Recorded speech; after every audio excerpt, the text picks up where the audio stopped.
আসসালামু আলাইকুম এভরিওয়ান, কাছের এবং দূরের যে যেখান থেকে আমার ভিডিওটি দেখছেন আশা করছি প্রত্যেকেই অনেক ভালো আছেন। আজকে আমি ডাটা রান্না করব মুসুরি ডাল দিয়ে, সেটাই আপনাদের সাথে শেয়ার করব। তো এটাকে মিষ্টি ডাটা বলা হয়ে থাকে, আবার কাটাউরের ডাটাও বলা হয়ে থাকে। তো এই ডাটাটা খেতে একটু মিষ্টি হয়, ভেতরে খুবই নরম, আর এর খোসাটা ছিলতে হয় না, না ছিলেই জাস্ট কেটে রান্না করতে হয়। এটা আমার একসময় খুবই অপছন্দের ছিল, কিন্তু এখন আমি রান্নার পদ্ধতিটা একটু চেঞ্জ করছি, যার কারণে আমার কাছে খেতে ভালো লাগে। তো এখানে আমি দিয়েছি পেঁয়াজ, কাঁচামরিচ আর টমেটো দিয়েছি, একটা হলুদ মরিচ দিয়েছি, আর একটু লবণ দিলাম স্বাদ মতো। দিয়ে দিয়েছি মুসুরি ডাল, আদা রসুনের বাটা, আর দিয়েছি এখানে সয়াবিন তেল দিয়ে। এবার এটা সুন্দর করে হাতে মাখিয়ে নিচ্ছি।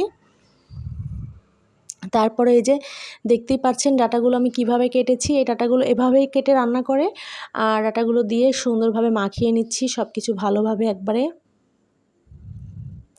তারপরে এই যে পানি দিয়ে দিলাম, খুবই অল্প সময়ের রান্না। এবারে আমি এটা ঢাকনা দিয়ে ঢেকে দিয়েছিলাম, কিছুক্ষণ পরে একটু নেড়ে দিচ্ছি। দেখেছেন কালারটা জাস্ট ওয়াও! এই তরকারিটা একটু মাখা মাখা হবে, খেতে কিন্তু অনেক মজা হয়। আর এই যে যারা আইডি ইউজার ভাইয়েরা আমার ভিডিও দেখেন, ভিডিওটা একটু শেয়ার দেওয়া যায় না? আমার ডাটা কিন্তু অলমোস্ট সিদ্ধ হয়ে গিয়েছে, জাস্ট একটু ঝোলটা কমাবো, তারপরে নামিয়ে নিব। এবারে আমি দিয়ে দিয়েছি একটু চিনি। এই ডাটাটা যেহেতু এর বৈশিষ্ট্য একটু মিষ্টি এটা খেতে, তাই এটা একটু চিনি অ্যাড করতেই হবে। আর যেরকম আমরা মিষ্টি কুমড়ো রান্না করার ক্ষেত্রে একটু চিনি অ্যাড করি, ঠিক সেরকমই। এই যে আমার তরকারিটা ঠিক এই টাইপের হয়েছে, দেখতেই পাচ্ছেন অনেক মজা হয়েছিল খেতে। এবারে আমি ঢেলে নিয়েছি।